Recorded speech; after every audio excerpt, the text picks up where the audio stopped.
সময়টা হচ্ছে সন্ধ্যা। সন্ধ্যা আরতি। আরতি শব্দের অর্থ কি? গলা ভেঙে গিয়েছে, বলতে পারছি। আরতি শব্দের অর্থ হচ্ছে আরতি, মানে মনের আরতি প্রকাশ, ভাব প্রকাশ, তার নাম হচ্ছে আরতি।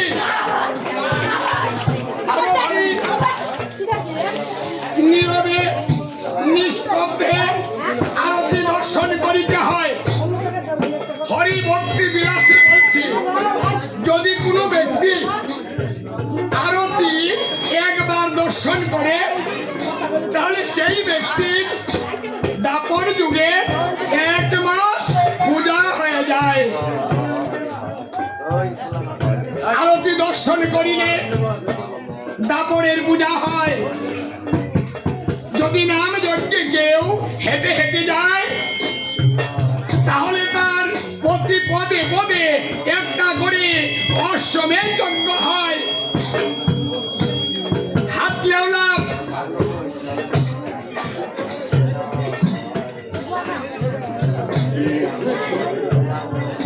আরতি আমাদের পূজা অর্চনায় করা হয়।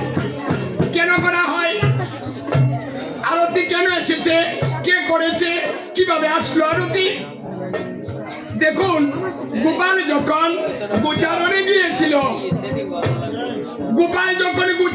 গিয়েছিল, মা যশোমতী মনে ভয় ছিল। কি ভয় ছিল?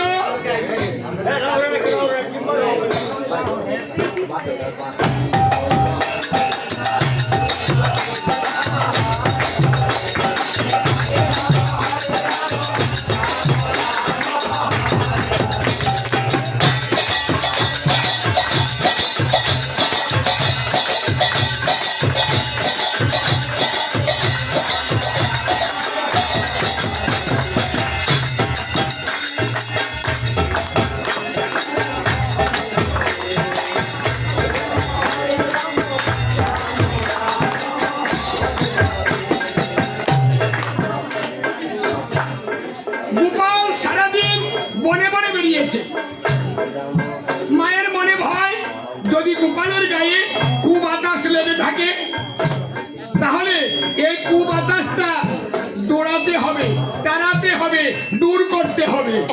তাহলে কি করা যায়?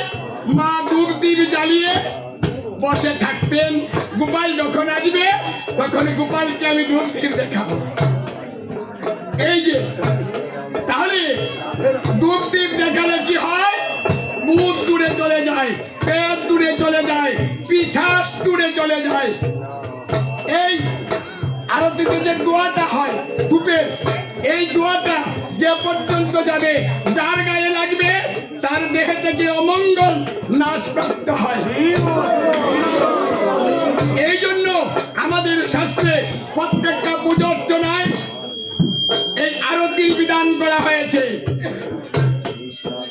যদি পূজাতে মন্ত্র না হয়, বিধি না হয়, ক্রিয়া না হয়, সমস্ত বিহীন পূজা হয়, সেই পূজাতে যদি আরতি করা হয় তাহলে সমস্ত পূজা অশুদ্ধ হয়ে যায়।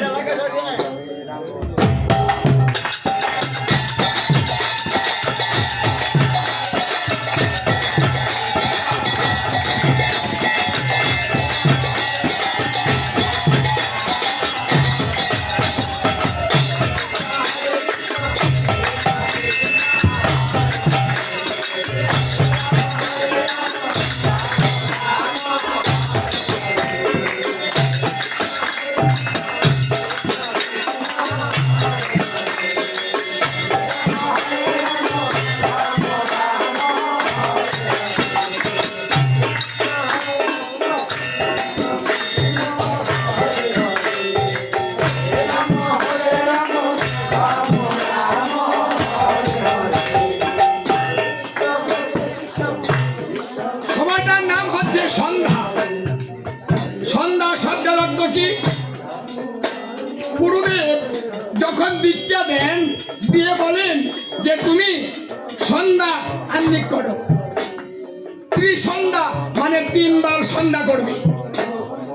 কখনো প্রশ্ন করেছেন সন্ধ্যা কবার হয়, সন্ধ্যা কিভাবে হয়, সন্ধ্যা কাহাকে বলে, কিসের মিলনে হয়? প্রশ্ন করেছেন? কখনো করেননি। তাহলে ত্রিসন্ধ্যা 3 বার সন্ধ্যা হবে। তাহলে একবার সন্ধ্যা আমরা পাই, 2 বার সন্ধ্যা পাই না। দিন অবসান রাত্রি আগত, 2 এর মিলনে সন্ধ্যা হয়। তাহলে ত্রিসন্ধ্যা যে বলা হয়েছে, আর 2 বার সন্ধ্যা কিভাবে হয়? দেখুন এখানে শাস্ত্র বললেন মন্ত্র মুক্তাবলী গ্রন্থে, গোবিন্দ লীলামৃত গ্রন্থে সেখানে বলা হয়েছে সন্ধ্যা কিভাবে হয়। বলছে ভক্ত ভগবান যখন মিলন হয় তখন এই সন্ধ্যা হয়। তাই আজকে এই নাম যজ্ঞে আমার অনাদিরাদি গোবিন্দ তিনি এসেছেন এবং অগণিত ভক্তগণ এসেছে। তাই এই 2 এর মিলনে আজকে এখানে সন্ধ্যা হয়ে গিয়েছে।